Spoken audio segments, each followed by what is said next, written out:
Hello, എൻ്റെ പേര് നെസ്റിൻ P Fasan. ഇത്തവണ സിവിൽ സർവീസ് എക്സാമിനേഷനിൽ 703rd റാങ്കാണ് കിട്ടിയിരിക്കുന്നത്. ഇതെൻ്റെ സെക്കൻഡ് അറ്റംപ്റ്റ് ആണ്. ഫസ്റ്റ് അറ്റംപ്റ്റിൽ എനിക്ക് പ്രിലിംസ് ക്ലിയർ ആയില്ലായിരുന്നു. സെക്കൻഡ് അറ്റംപ്റ്റിലാണ് ഇപ്പോൾ ഞാൻ ഈ ഫൈനൽ റാങ്ക് ലിസ്റ്റിൽ എത്തി നിൽക്കുന്നത്.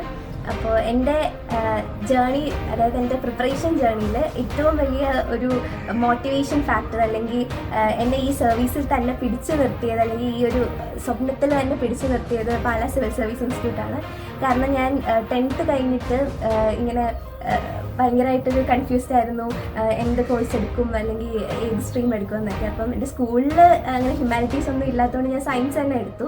പക്ഷേ എനിക്ക് ഒരു 6ാം ക്ലാസ് 7ാം ക്ലാസ് തൊട്ടേ ഈ സിവിൽ സർവീസിനോട് ഭയങ്കര ഒരു ആഗ്രഹമായിരുന്നു. കാരണം ഏറ്റവും ഡൈവേഴ്സ് ആയിട്ടുള്ള ഒരു ഫീൽഡാണ്. നമുക്ക് പല കാര്യങ്ങളിലൂടെ പല ആളുകളെ ഹെൽപ്പ് ചെയ്യാൻ പറ്റും. നമ്മളെക്കാളും അണ്ടർ പ്രിവിലേജ്ഡ് ആയിട്ടുള്ള ഒത്തിരി പേരെ ഹെൽപ്പ് ചെയ്യാൻ പറ്റും.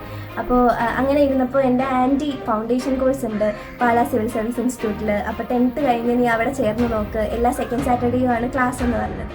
അപ്പോൾ അങ്ങനെ ഞാൻ പാലാ സിവിൽ സർവീസ് ഇൻസ്റ്റിറ്റ്യൂട്ടിലെത്തി. ഇപ്പം ആര്യ മാം ഉണ്ടായിരുന്നു അന്ന് ഞങ്ങൾക്ക് പഠിപ്പിക്കാൻ. ഇപ്പോൾ IRSലാണ് മാം ഉള്ളത്. അപ്പോൾ മാമിൻ്റെ ക്ലാസ്സസൊക്കെ ഭയങ്കര എൻഗേജിങ് ആയിട്ട്, ഒരു 16 വയസ്സുള്ള ഒരു കുട്ടിക്ക് എത്രത്തോളം എൻഗേജ്ഡ് ആയിട്ട് ആ ക്ലാസ്സിൽ ഇരിക്കാൻ പറ്റുമോ അങ്ങനെയൊക്കെ മാം ഞങ്ങളെ പഠിപ്പിച്ചിരുന്നു. ജുബിൻ സാർ ആണെങ്കിലും, ജുബിൻ സാറിൻ്റെ ഹിസ്റ്ററി ക്ലാസ്സൊക്കെ അന്ന് കേൾക്കാൻ വേണ്ടിയിട്ട് മാത്രമായിരുന്നു ഞാൻ സെക്കൻഡ് സാറ്റർഡേ വന്നുകൊണ്ടിരുന്നത്. അത്രയ്ക്ക് അടിപൊളിയായിരുന്നു സാറിൻ്റെ ക്ലാസ്സൊക്കെ. അതിനുശേഷം ഞാൻ പിന്നെ ഡിഗ്രിക്ക് അൽഫോൺസ കോളേജിൽ അഡ്മിഷൻ എടുത്തു. അപ്പോഴും ഇവിടെ ആഡ് ഓൺ കോഴ്സ് ഉണ്ടായിരുന്നു, അതായത് ഡിഗ്രി സ്റ്റുഡൻസിന് വേണ്ടിയിട്ട് എല്ലാ വീക്കെൻഡ്സിലും നടത്തുന്ന ക്ലാസ്സസ്.